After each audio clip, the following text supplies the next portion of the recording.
What is up, you guys? Sam Dog Infamous 253 coming at you guys on the speakerphone with Dallas Stewart.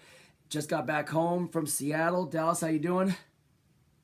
Doing pretty good after that thrilling win.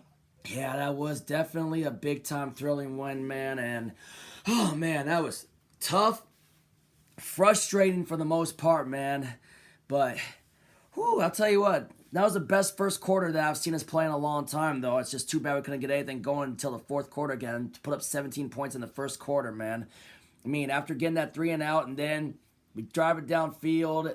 Kenneth Walker busts out a big run, and then Tyler gets a big first down conversion to make it first and goal, and then we get Jake Bobo on that end around on that run for his third career touchdown and his first rushing touchdown on a little trick end around play. That was pretty nice to see. And then freaking later on in that, just freaking the defense, Jordan Brooks freaking forcing that fumble on that big play, and I think that was recovered by Boye Mafe, and then we drive down and Geno Smith hits Tyler Lockett in the corner of the south end zone for the big touchdown to give us the 14-0 lead. And after that, there really wasn't a whole lot of anything after that, except then we gave up the big David Njoku touchdown drive after that, and then pretty much later on we got held to a field goal, which made it 17-7, and then there wasn't a whole lot to be seen of the offense, and it was just frustrating as hell, especially then later after they got that one drive, and then we let Kareem Hunt punch that in with ease. Yeah, and that cut it to 3.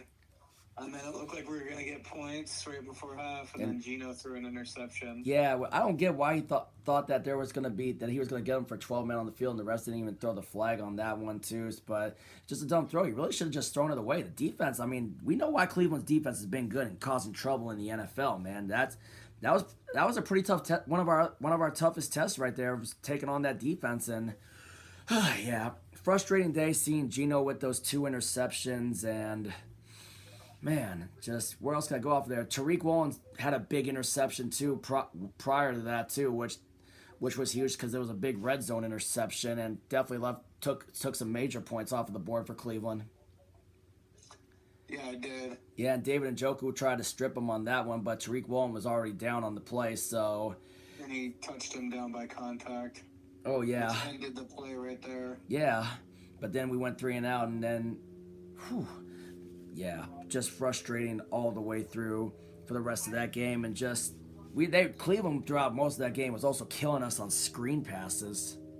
Yeah, they were. With Kareem Hunt and Jerome Ford, and then freaking Njoku, and Njoku was having a big game on us too, and just it's frustrating. And then some of these penalties, I thought for sure, like, if we were gonna lose, I thought for sure the costly penalty was gonna be that 4th and 2 penalty on Tariq Woolen, which I kind of thought was a BS because I thought Tariq, from my angle, made a play on the ball. What exactly did you see on that? That was a questionable call that a lot of fans didn't like, and they ended up capitalizing on it on that Kareem Hunt touchdown drive. Yeah, that was the Kareem Hunt drive, and then just going out. If we had stopped them there, we really could have taken over. Yeah, that game. For real, man. Just like the way the Cowboys took care of their business against the Rams today. I mean, just really took over. I mean, but then later on, we don't even get anything again until the fourth quarter, and then Cleveland gets ties the game with a field goal, and then they freaking take the lead later. I'll tell you what, Trey Brown getting that big stop there to hold off 7 more points, to hold off a touchdown, holding that field goal was huge, man. Yeah, after the second Geno interception, because we go down 7, that would have been tough the way our offense was going in the second half. Yeah, and just the way that was huge. That was a huge red zone stop. Big, man. It was. Cleveland had all the momentum in the game. They did. They really did.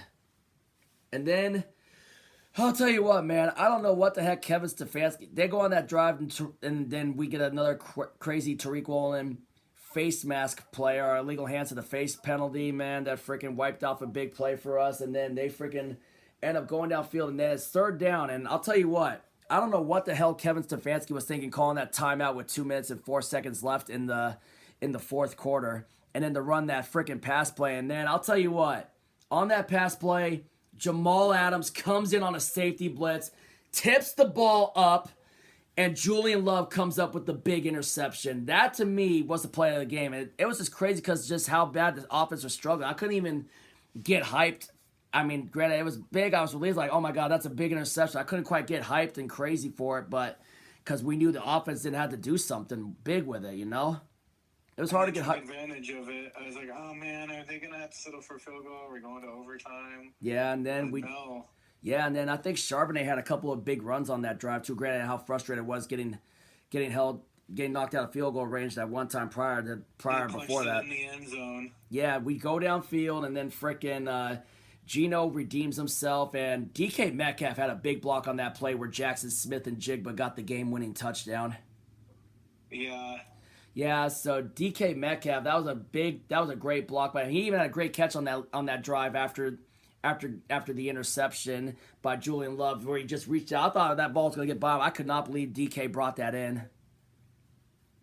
But it was a big play, and we had the 2 timeouts. I kind of felt like we should have ran it a bit. I thought Charbonnet had a couple good runs in this game today too.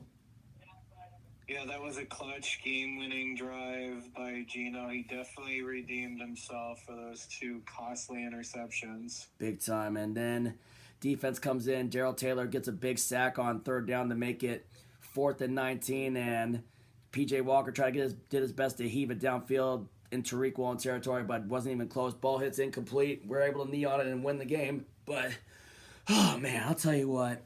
I'm just glad that we were on the freaking winning end of that, because things are starting to get really ugly with Gino turning the ball over in the red zone and just a lot of problems. Yeah, but he has not played well the last 2 or 3 games, that's for sure. Yeah, if you do that against a tough... He got away with a couple. One of which that should have been an interception. There was one that should have been a pick 6, and Cleveland should have gone up 10 and probably sealed the game. But thank God that we he were didn't. down 20-17. Yeah, that was big that they did not come away with that. With one. He definitely got away with that. That could have been an absolute backbreaker. Yeah, I don't expect to get away with that against a team like Baltimore next week, who's got an even tougher defense than that Cleveland defense, man. Yeah, Baltimore is a really good defense. Yeah. They get after it.